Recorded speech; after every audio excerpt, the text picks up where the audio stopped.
C'est une tradition qui s'est installée depuis son avènement à la tête du pays.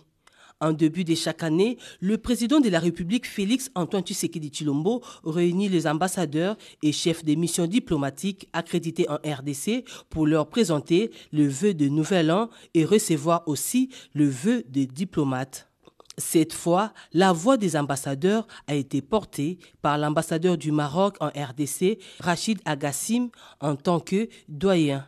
Ces derniers a rappelé que l'année 2024 a été marquée par 3 grands événements au plan diplomatique, à savoir l'élection de la RDC au Conseil des droits de l'homme pour les 2 ans en cours, le lancement officiel de la candidature de la RDC au Conseil de sécurité en tant que membre non permanent et le rôle notable joué par le chef de l'État en qualité de médiateur de la CEAC. Dans une allocution de 40 minutes, le président de la République, Félix Tshisekedi, a remercié les diplomates dont la plupart ont condamné en des termes clairs l'agression de la RDC par le Rwanda.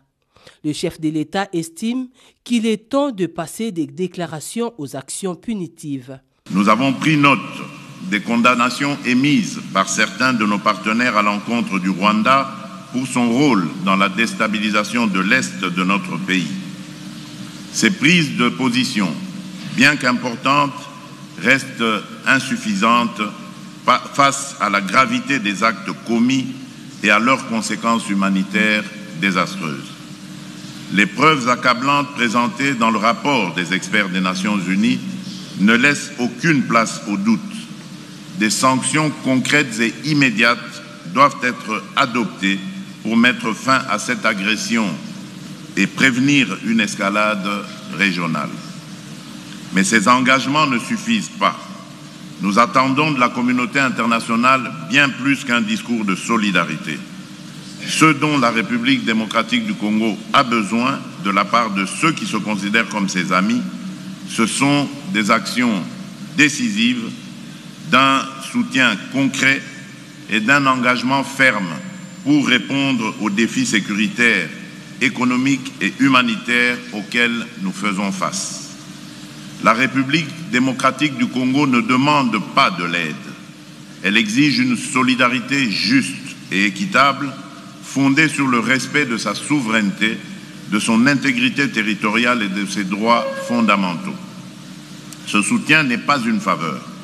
C'est une responsabilité collective dans la préservation de la paix et de la sécurité internationale.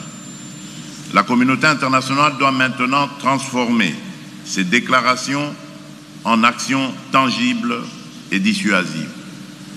Des sanctions ciblées contre le Rwanda, ses responsables militaires et politiques impliqués dans ces exactions, ainsi que leurs réseaux financiers sont impératives.